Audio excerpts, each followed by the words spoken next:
வணக்கம். வாக்குண்டாம் நல்ல மனம் உண்டாம் மாமலரால் நோக்குண்டாம் மேனி நுடங்காது துப்பார் திருமேனி தும்பிக்கையான் பாதம் தப்பாமல் சார்பார் தமக்கு. இது ஔவையாரோட பிள்ளையார் பாட்டு. நம்ம எந்த வேலையை ஆரம்பிக்கிறதுக்கு முன்னாடியும் நம்ம இந்து மதத்தில் ஒரு நம்பிக்கை, பிள்ளையாரை கும்பிட்டுட்டு நம்ம அதை ஆரம்பிக்கிறோம்.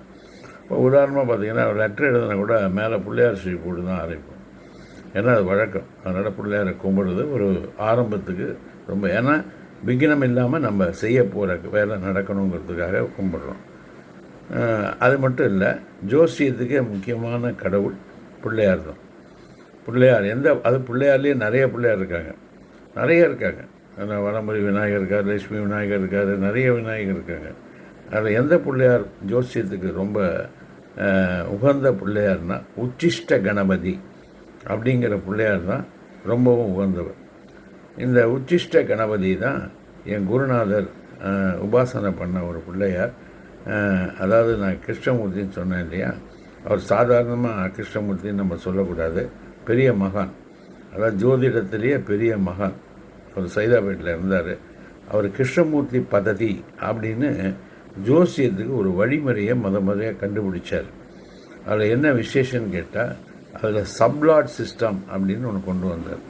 இப்போ ஒரு கிரகம் ஒரு வீட்டில் இருக்குது, மேஷத்தில் இருக்குதுன்னா மேஷத்தில் எந்த நட்சத்திர பாத்திரம் இருக்குன்றது வரைக்கும் சொல்லுவாங்க.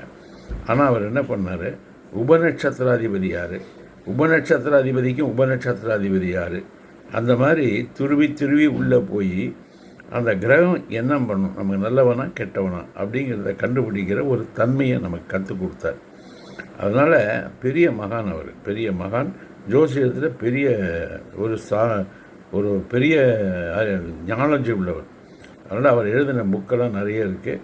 எல்லாருமே அதை வாங்கி படிக்கலாம். எல்லாருக்குமே ஈஸியாக புரியும்படியாக இங்கிலீஷ்லேயும் இருக்குது, தமிழ்லேயும் இருக்குது. அதை வாங்கி படித்தா ஜோசியத்தை பற்றி ஓரளவுக்கு தெரிஞ்சுக்கலாம். முதல்ல இந்த ஜோசியம்ன்றது உண்மையா, இது சொன்னபடி நடக்குமா அப்படின்னு எல்லாருக்கும் ஒரு கேள்வி வருது. அதுக்கு ஒரு முதல் உதாரணம் சொல்கிறேன். நம்ம பஞ்சாங்கத்தை எடுத்துங்க. இது எப்போவோ எழுதின பஞ்சாங்கம் இல்லையா? அப்போ எப்போவோ வரப்போகிற ஒரு புயலை பற்றி, எப்போவோ வரப்போகிற ஒரு மழையை பற்றி, எப்போவோ வரப்போகிற ஒரு பஞ்சத்தை பற்றி, எப்போவோ வரப்போகிற ஒரு சுனாமியை பற்றி, எப்போவோ வரப்போகிற ஒரு காய்ச்சலோ ஜுரமோ ஒரு வைரஸ் பரவலோ அதை பற்றியெல்லாம் பஞ்சாங்கத்தில் டீட்டெயிலாக எழுதுகிறோம்.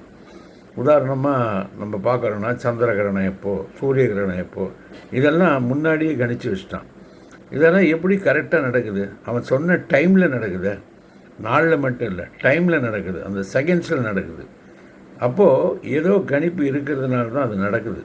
இப்போ பஞ்சாங்கத்தை எந்த அளவுக்கு நம்புகிறோமோ அந்த அளவுக்கு நம்ம ஜோசியத்தையும் நம்பித்தான் ஆகணும். அப்போது பஞ்சாங்கத்தில் இவ்வளோ கரெக்டாக நடக்குதுன்னா நம்ம வாழ்க்கையில் ஏன் கரெக்டாக நடக்காது? அதெல்லாம் கரெக்டாக நடக்கும்.